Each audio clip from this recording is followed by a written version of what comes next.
Here we are at a little community called Blue Diamond. It's close to Red Rock Canyon outside of Las Vegas, Nevada. This originally was a little town with the early pioneer type people, the miners. A lot of miners came to Nevada in the early days. And then after the mining died down a little bit, then came the hippie types. And now, of course, if you're going to buy a lot in this town, a small lot is going to cost you $250,000. Yes, over $200,000 just for the little lot. Of course, anybody who can afford a $250,000 lot is going to build a nice house. So the flavor of the community is going to be changing. It is already changing. You have to have money to be in a nice community like this. It's no longer going to be affordable for the miners and the hippie types. Now, when it comes to these old Nevada desert type communities, there's one thing they all have in common. What brought the original pioneers here? What was it that made the original miners settle in this spot? And of course, it's always the same reason: water.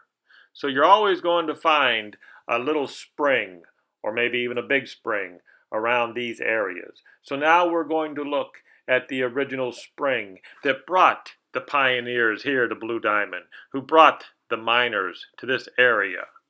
Now, of course, all you have to do is drill a well, but in the old days, it was nice to have a spring in the area.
Now, a lot of these quaint little western towns have some historic significance to them. For the first pioneers who came out west, the 49ers who were heading to California to find their gold fortune, well, they would have came through here on the old Spanish Trail. And the Blue Diamond community is one of those communities that would have been along the old Spanish Trail. Again, the Mormons would have used this trail, and the 49ers heading to California to get their gold would have also came through here.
Now, a story like this would not be complete if you did not include the differences between the old pioneer days and today.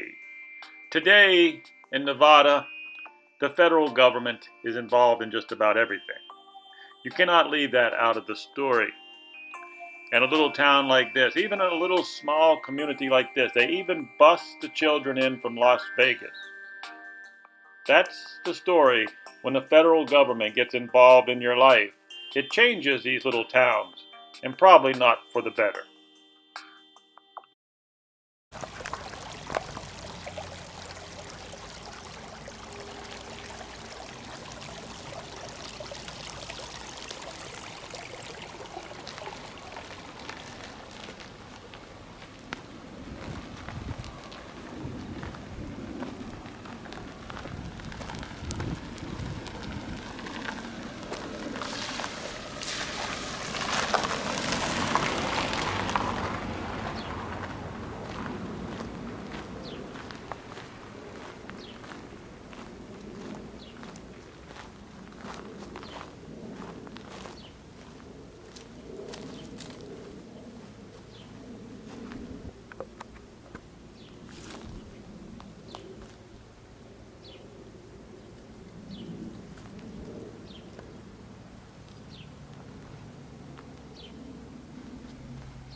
but I work for McGee's.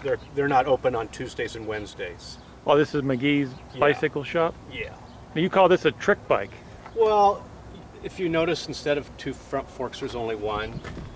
Okay. So it makes it really lightweight, so you can get the front end up. Uh-huh. And it's disc braked. And then you got, this is like a shock absorber? It is a back shock. Yeah. A back shock? Yeah, and this front one has a shock, and then I've got a button I can push to lock out my shocks. I've got a button where I can push and the seat will drop out of the way, so the seat won't be there, so you can maneuver and drive with your rear end. It's a real trick bike. What do you call this one? Is it as a name? The Habit. The Habit? Cannondale Habit. The Cannondale Habit. And this is a beauty, huh? Yeah. I mean, this is top of the... what year is this model? It's a 16. Oh, this is pretty new, huh? Mm-hmm.